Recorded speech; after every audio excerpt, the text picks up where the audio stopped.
Total solar eclipse, where and when to watch and what to look out for. A total solar eclipse is now visible from the United States as the dramatic celestial spectacle sweeps across North America. It will take 1 hour and 8 minutes for the moon's shadow to traverse the country from Texas to Maine, crossing parts of 15 states. The total eclipse darkened the skies in Kerrville, Texas, where a large gathering of eclipse watchers have gathered, including CNN and NASA, at 2:32 p.m. Eastern Time. The eclipse is expected to end on the Atlantic coast of Newfoundland at 5:16 p.m. local time, 3:46 p.m. Eastern Time. Mazatlan, on Mexico's Pacific coast, became the first city to experience totality earlier on Monday. Check to see what the eclipse will look like and when it will appear over your area using our map. Those squarely along the center line of the path of totality will see an eclipse that lasts between 3.5 and 4 minutes, according to NASA.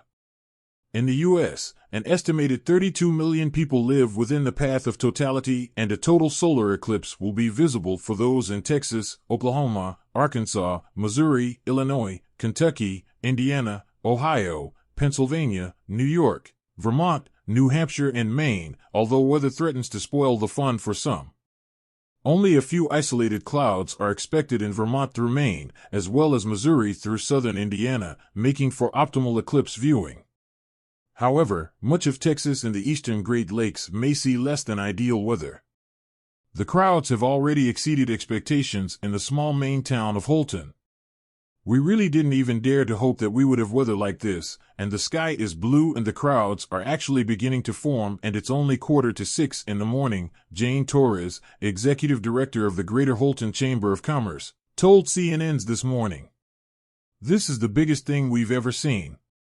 A partial solar eclipse, where the moon appears to take a crescent-shaped bite out of the sun, will be visible for those outside the path of totality. Remember to grab a pair of certified eclipse glasses or a solar viewer to watch the skies safely. It isn't safe to view any phase of an eclipse, except for when the moon completely blocks the sun's light, without proper eye protection. And sunglasses, or multiple pairs of sunglasses, won't cut it. The biggest risk of looking at the sun without the dark filter of eclipse glasses or solar viewers is permanent eye damage known as solar retinopathy. This condition can improve or worsen over time, but it can't be treated. Worried that your eclipse glasses could be counterfeit? There's an easy way to test for that problem. And if your eclipse glasses aren't safe, or you're worried about children removing their glasses, make an easy pinhole projector to join in the eclipse fanfare. While totality is considered to be the most exciting part of a total solar eclipse, there are other special phases to watch for before the big moment arrives. Apart from the weeks and months of anticipation leading up to the eclipse, the longest phase of the event is the partial eclipse, as the moon slowly moves over the sun. This phase can last from 70 to 80 minutes. But a great cue for spectators will be when the skies start to darken and turn an eerie gray color, about 15 to 20 minutes before totality. Then, several phases happen in quick succession just before the sun's light completely disappears from view. Look for drops of sunlight to form around the moon, known as Bailey's beads, as sunlight streams over the craters and valleys of the lunar surface. After about 30 seconds to a minute, some of those drops will appear to merge together, creating a glistening diamond ring effect. After about another minute, the moon will seem to move completely in front of the sun, and only a white halo of light will be visible as totality begins. The luminous glow belongs to the sun's corona, or hot outer atmosphere, and its faint light is only visible when the sun's ultrabright surface is blocked. Astronomers are eager to study the corona with a number of experiments, including high-altitude research planes, to better understand fine structures within it and why the corona is millions of degrees hotter than the surface of the sun. While totality is the main event, a few dots of light may also be visible in the sky near the eclipse, belonging to Jupiter, Venus, Mars, and the faint light from Saturn.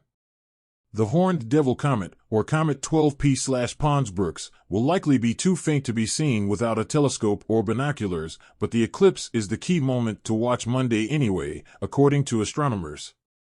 During the ephemeral darkness of the total eclipse, some daytime animals may fall silent, while nocturnal creatures such as crickets may begin to chirp and stir.